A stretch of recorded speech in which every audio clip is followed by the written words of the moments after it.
Media field में हूँ और एज ए इन्वेस्टिगेटिव जर्नलिस्ट के तौर पे मैं काम कर रहा हूँ।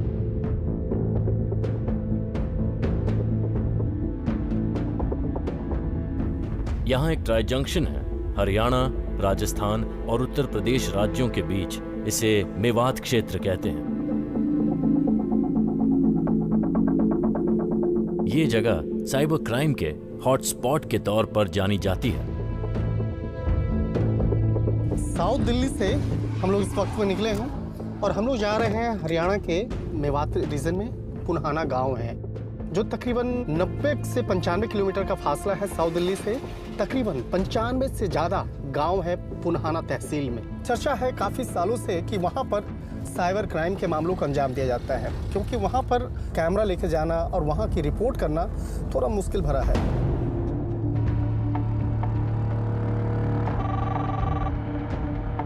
हेलो, बस दादा 10 मिनट में पहुँच जाएंगे वहाँ पे। मैं बिलासपुर चौक पर ठीक 10 से 15 मिनट के अंदर आप पहुँच जाएंगे। ठीक है, ठीक है। हमारा जो सोर्स है उससे मिलवाएगा। उसके लिए बाकायदा एक कोडवर्ड हम लोग को बताया गया है कि इस स्थान पे वो होगा, और उसके साथ साथ जो एक बाइक का एक डिटेल्स मुझे हम लोग को दिया गया है, बाइक पे वो मिलेगा। उसके बाद एक कार वाला बंदा मिलेगा, वो हम लोग को गांव तक लेके जाएगा। पिछले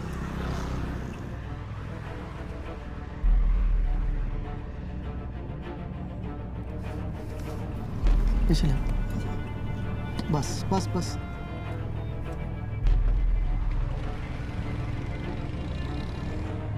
उस जगह को समझना और उस जगह को समझने के साथ साथ कैसे वहाँ पे पहुँचना मुश्किल भरा काम था। तो एक एक गांव जो है वो उसमें काफ़ी बड़ी आबादी है, और अगर उस गांव के लोगों को अगर पता चलता है कि ये मीडिया से है या पुलिस से है, क्योंकि अक्सर हर सप्ताह वहाँ पर छापेमारी होती है और छापेमारी के दौरान में वहाँ पर हंगामा होता है और अक्सर होता है, और वहाँ पर जो जिस तरह से बाकायदा पुलिस कर्मी वहाँ पर छापेमारी करने के लिए पहुँचते हैं, तो उस दौरान कई बार पत्थरबाजी होती है। पत्थर भी विशेष होता है, जो अक्सर रेलवे ट्रैक के पास में जो पत्थर होता है ना, वो पत्थर होता है जो लोगों के घर के छतों पे होता है।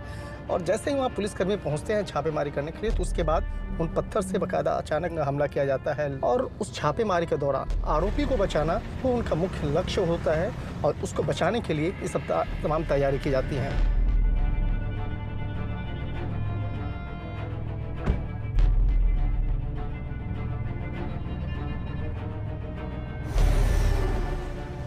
जो एक यहाँ का जोग्राफिकल कंडीशन है वो देखा जा सकता है। जो यहाँ पूरा इलाका है, ये इलाका जो है अरावली के पहाड़ पे बसा हुआ है। तो यहाँ पर जो पेड़ पौधे होते हैं वो थोड़ा सा कंटीले होते हैं, और जो खेत है, खेत काफ़ी देखा जा रहा है। जैसे ही मेवात के एरिया में क्रॉस करेंगे तो ये खेत वाला जो इलाका है, खेत में कई मचान बने हुए होते हैं। उसी मचान के ऊपर में गुप्तचर होते हैं, वो बैठे होते हैं। ऐसे लोगों को बैठाया जाता है जो बाहर की गाड़ियों को मॉनिटर किया जाता है, और ये लोग इतने शातिर होते हैं कि उस नंबर को तुरंत डिटेल निकाल लिया जाता है। लेकिन जब पुलिस की टीम पहुंचती है तो वो अक्सर जो नंबर प्लेट होता है वो चेंज करके पहुंचते हैं। उदाहरण के लिए इस इलाके के लोग आसपास की जगहों पर बार बार जाते हैं, खासकर दिल्ली एनसीआर, और आपराधिक गतिविधियों में लगे रहे हैं। तो मैंने ही सोचा कि चलो अपने कुछ सोर्स से बात किया जाए। कुछ पुलिस वाले से मैंने बातचीत किया, तो अचानक मुझे कहता है कि आप कहाँ जा रहे हो, क्यों जा रहे हो, क्या आपको लगता है कि आप वहाँ से सही सलामत आ पाएंगे?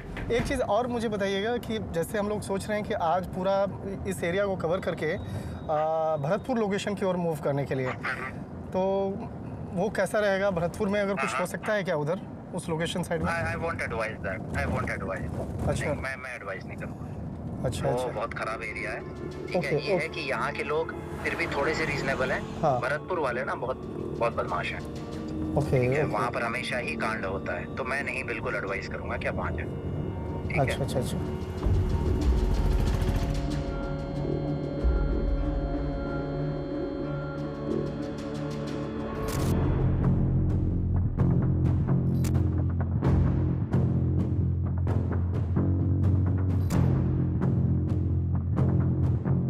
डीमोनेटाइजेशन हुआ, डीमोनेटाइजेशन के बाद में धीरे धीरे जैसे ही लोग अपने ई वॉलेट्स यूज़ करना स्टार्ट किया तो धीरे धीरे सबकी डिपेंडेंसी इंक्रीज़ हो गई।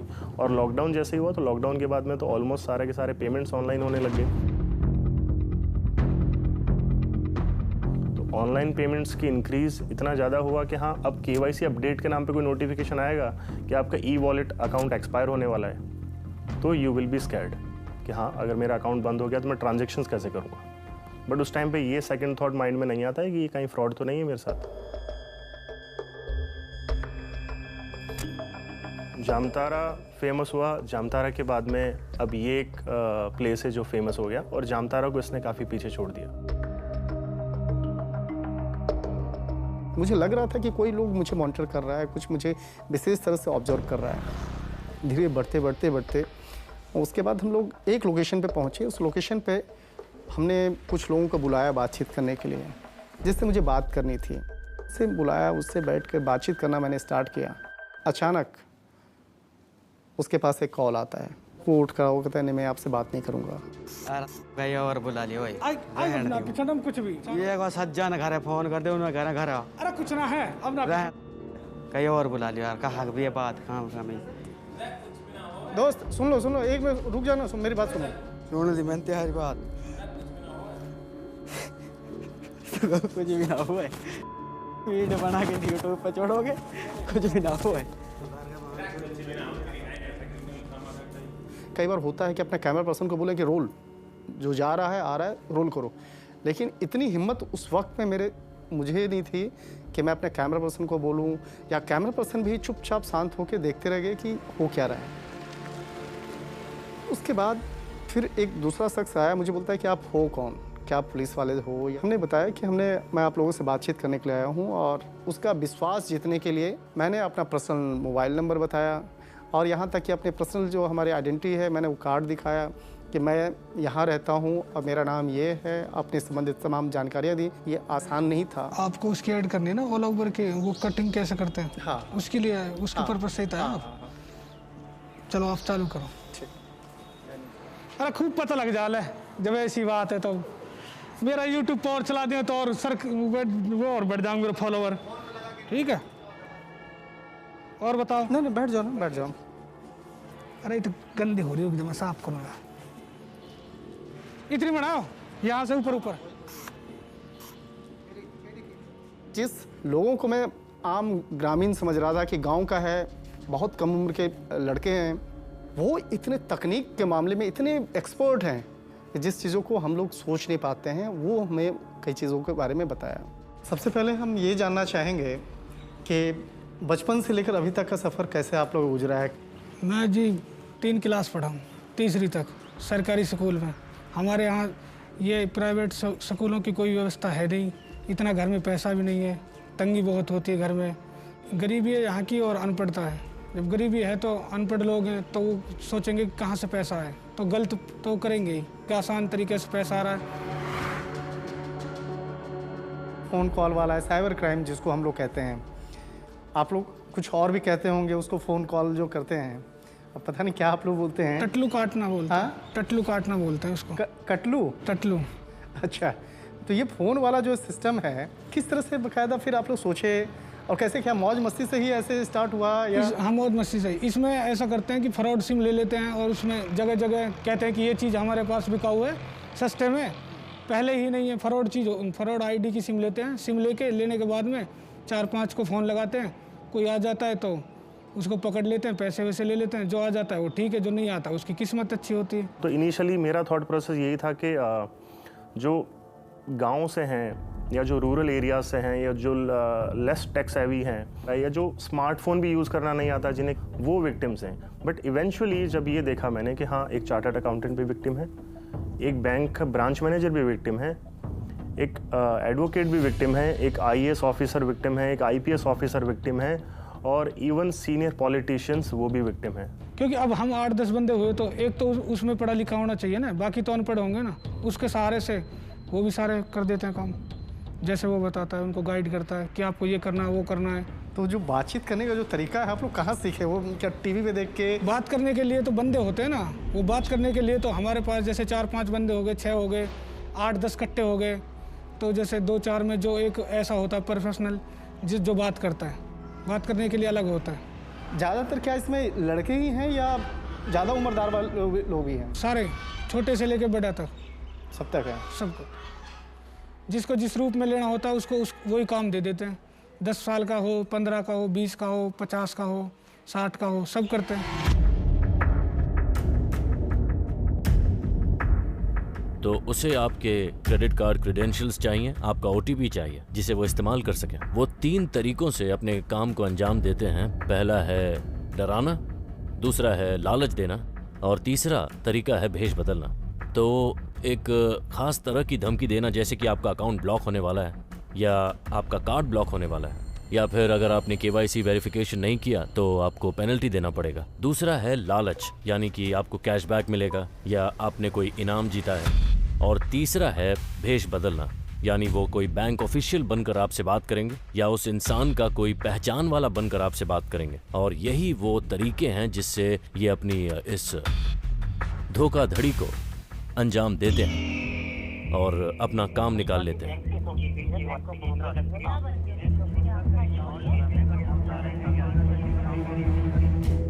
तो जैसे जैसे हम लोग आगे बढ़ते जा रहे थे और वहाँ की चुनौतियों के बारे में मुझे पता चल रहा था, कई बार तो ऐसा लगा कि हम लोग वापस हो जाना चाहिए। यकीन मानिए कि हमारे सांसें धीरे धीरे रुकती चली जा रही थी। हम लोग पहुँचे भी नहीं है और बीच रास्ते से मुझे वापस हो जाना चाहिए।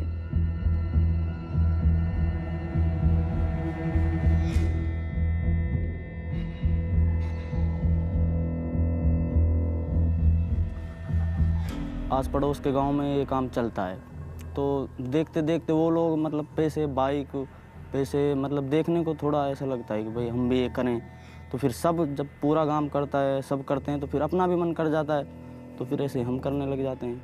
कभी ऐसा बुरा लगा कि कभी किसी के अकाउंट से पैसा निकल गया और बाद में आप वो उसका कॉल आ रहा हो कि मेरा पैसा दे दो, तो कभी ऐसा बुरा जैसा फील हुआ कभी लाइफ में?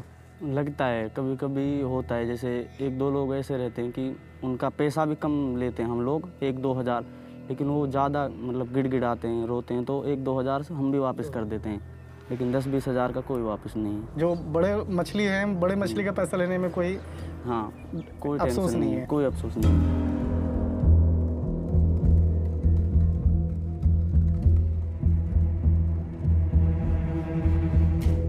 यहाँ पर एक बच्चे स्टडी में नहीं लगाते हैं या फिर अपने खेत खरीद लें या फिर अपना कोई वर्क करें, ऐसे काम हम नहीं सर।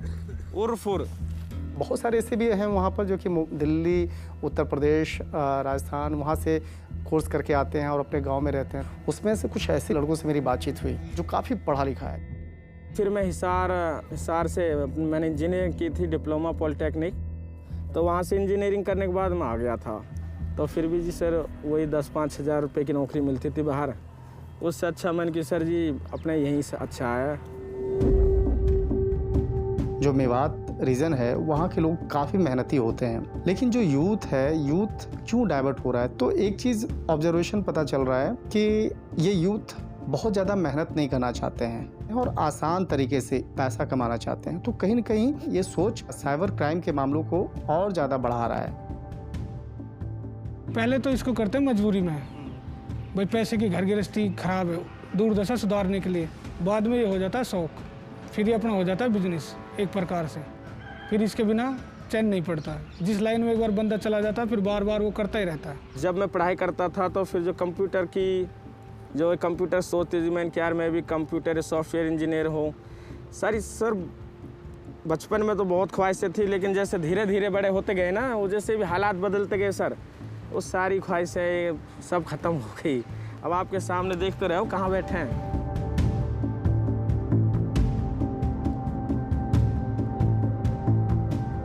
कोई टेक्नोलॉजी में कुछ भी नया आता है ना, ये उसको अडॉप्ट करते हैं। जो भी टेक्नोलॉजी, न्यू टेक्नोलॉजी आएगी, जैसे OLX आया तो OLX यूज़ कर लिया। अब बीच में ई सिम्स आए थे तो ई सिम का कॉन्सेप्ट इंट्रोड्यूस हुआ था, ई सिम के थ्रू वो फ्रॉड करना स्टार्ट किया। इंटरेस्टिंगली हम सोचते थे कि वो डेटाबेस परचेज करते हैं, कहीं से डेटाबेस मार्केट से बाई करते हैं या फिर डार्कनेट से परचेज करते हैं या और भी डिफरेंट मीडियम से वहाँ से परचेज करते हैं। ऐसा मेरा मानना तब तक था जब तक एक केस मॉडस ऑपरेंडी में ये रिवील नहीं हुआ। बहुत सीनियर पॉलिटिशियन थे, उनको एक फ्रॉडस्टर ने ड्यूप किया, साइलेंटली केस रिपोर्ट किया गया, और उसे ट्रेस करने के लिए टीम रवाना हो गई।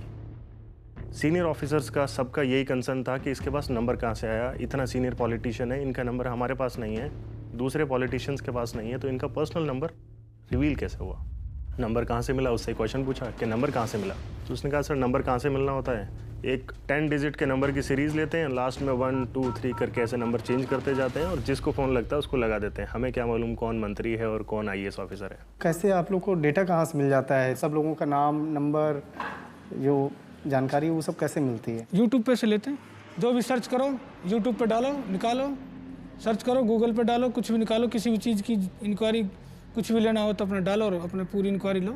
यहाँ का मेवात वाला जो क्राइम है और भरतपुर वाला है, इसमें कोई अंतर है या ये सेम चीज़, ये दोनों एक ही है? नहीं, अंतर है, ऐसा नहीं कि अंतर है उसमें। इसमें 2 अंतर है। इसमें जो हमारे उधर करते हैं उसमें तो सामान खरीदा जाता है और जो दूसरी साइड करते हैं उसमें बेचा जाता है OLX पे। जिसमें बेचा जाता है उसमें तो भाई फ्रॉड करके पैसे डलवाए जाते हैं वो सामान के, जिसकी ऐड लगा के रखी है। मार्केट प्लेस से सामान खरीदा जाता है। अब नॉर्मल बंदे के लिए तो जिस तरीके से हम उसको पेमेंट डालते हैं बारकोड टाइप से, उस तरीके से तो कोई नहीं लेगा, बट जो हम हैं उसके लिए ऐसा विश्वास दिलाते हैं कि हम आर्मी से हैं, तो आर्मी की रिस्पेक्ट करके जो हम करवाते हैं वो कर देता है। आप सर्च कीजिए Aadhaar card, driving license card, passports की भी कॉपीज़, पैन कार्ड की कॉपीज़ आपको गूगल इमेजेस पे ओपनली मिल जाती है। तो कहाँ से लाते हो ये पहचान पत्र सब जो होता है? गूगल पे जो मिलेगी अच्छी क्लियर है तो उसको ही डाउनलोड करते हैं, ऐसा ही। अलग अलग नंबर, मोबाइल नंबर, वो सब कैसे आप लोग के पास आता है, कैसे जुगाड़ करते हैं? वो इधर मिल जाता है, पूरा पैसे... सिस्टम चल रहा है तो सब कुछ मिलता है पैसे। अच्छा, पैसा फेंको तमाशा देखो। हमने देखा है कि मेवात इलाके में धोखेबाज सिम कार्ड खरीद रहे हैं और ये सिम कार्ड वो आसाम के बारपेटा ज़िले से खरीद कर यहाँ लाते हैं और उड़ीसा से भी, और इसीलिए हमारा काम बहुत मुश्किल हो जाता है जब हम डिजिटल ट्रेल या मनी ट्रेल को फॉलो करते हैं, क्योंकि यूज़र किसी और राज्य से होता है और कॉलर किसी और ही राज्य से होता है। कुछ केस में एक ग्रुप बना होता है जहाँ से वो सिम कार्ड्स परचेज करते हैं, बाय करते हैं। वो ग्रुप सिर्फ सिम कार्ड्स अवेलेबल करवाने का काम करता है। कुछ जो शॉपकीपर्स हैं उनसे मिल जाते हैं। कितना कमा लेते हैं महीने भर में? क्या कोई किसी से 20,000, किसी से 30,000, 40-50 ऐसा आते हैं। 5-10 लाख का तो जी सिस्टम है। से जब ऊपर वाला देता है तो जी छप्पर फाड़ के दे देता है, आप भी जानते हो। ऊपर वाला मेहरबान तो गधा भी पहलवान है जी। अगर आपके पास 5-6 लाख रुपए आएंगे तो आपके भी वो हो जाएंगे। अब किसी के पास भी पैसा है, पैसा तो एक ऐसी चीज़ है हर किसी को फीलिंग दिला देती है। पैसे से तो फीलिंग आ जाती है, क्या क्या सोचने लग जाते हैं ऊपर तक। तो ज़िंदगी में बचपन में कुछ ऐसा रहा कि मकसद क्या है, कि करना क्या है? देखो, मकसद तो यही है कि पैसा बहुत आ जाए, चाहे वो सीधे काम से आए चाहे इस काम से आए। तो अगर बहुत ज़्यादा पैसा आ जाए तो ये अपने शौक, कारें, बिल्डिंग, मतलब जो शौक होते हैं यही रहेंगे। ऐसा तो नहीं कि भाई मैं स्कूल बनवाऊंगा, ये करूंगा, इतना वो तो नहीं है इसमें से। आपदा को अवसर में बदलने वाले ठगों ने ऑनलाइन फ्रॉड करके तमाम सारे लोगों को इस आर्थिक मंदी के दौर में पैदल कर दिया और खुद इस तरह की लग्जरी गाड़ियों में घूम रहे हैं। ये गाड़ी भी एक ऐसे ही ऑनलाइन फ्रॉड करने वाले ठग की है। ऐसी क्रिमिनल एक्टिविटीज में शामिल होने का कारण ये हो सकता है कि उनके आसपास के रोल मॉडल्स जो इसी काम में लगे हैं और अभी तक उन्हें कोई पकड़ नहीं पाया। हर गांव में एक न एक दो लोग ऐसे मिल जाते हैं कि जो पहले इतने थे और इस काम से इतने हो गए, तो उसको देख देख के फिर सब करने लगते हैं। और एक और है वो ब्लैकमेलिंग, जैसे अपना फेसबुक अकाउंट क्रिएट कर लिया फेक किसी लड़की के नाम से, तो उस पर किसी आदमी को चैट लगाएंगे, तो फिर वीडियो चैट कि उससे बात कर लेंगे, वीडियो चैट वो करेगा नाइट में, तो उसकी जो वीडियो होती है वो रिकॉर्ड कर लेते हैं, गंदी वीडियो, तो उस वीडियो को उसको दिखा के फिर पैसे डलाने का। अभी तो ये लड़की कहाँ से आती है? फ़ोन में ऑनलाइन वीडियो चला के उसको दिखा देते हैं। इंडियन आईटी एक्ट में अगर फाइनेंशियल फ्रॉड का केस होगा तो वो बेलेबल ऑफेंस है, इसकी वजह से उन्हें लगता है बेल भी मिल जाएगा उनको। नोएडा पुलिस ने देश के अलग अलग जगहों पर 50 करोड़ से ज्यादा का ऑनलाइन फ्रॉड करने वाला ये गैंग पकड़ा है। इस शख्स के 13 अलग-अलग नाम और पैन कार्ड थे। इसमें जो लोग जेल वगैरह में जाते हैं तो क्या कोई बहुत बड़ा सजा नहीं होता है क्या? नहीं, उतना तो नहीं, लेकिन पैसे से हो जाता है सब कुछ।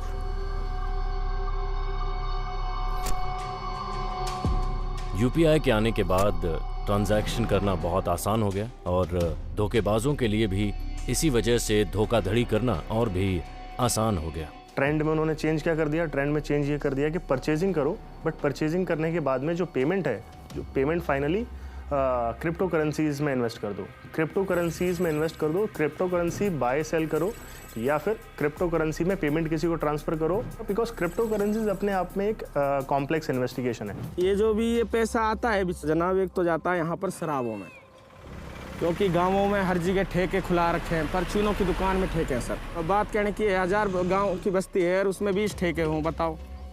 सिगरेट गांजा जगह जगह मिलता है जी, क्योंकि हराम का पैसा आ रहा है और हराम का पैसा सर जो खाता है उसको हमेशा हराम की सूझती है जनाब। एक खास मामले में 6 से 8 हफ्तों के बीच हमारे सामने 39,000 विक्टिम्स आए। लोगों ने जालसाजों के खातों में करीब 25 करोड़ रुपए जमा किए और उन पैसों में से अब तक हम सिर्फ 7 करोड़ ही फ्रीज कर पाए हैं और इसमें से हम 76 लाख अभी तक रिकवर कर पाए हैं और 88 लाख क्रिप्टो करेंसी में रिकवर किया। तो आप देख सकते हैं कि ये धोखाधड़ी कितनी बड़ी स्केल पर फैली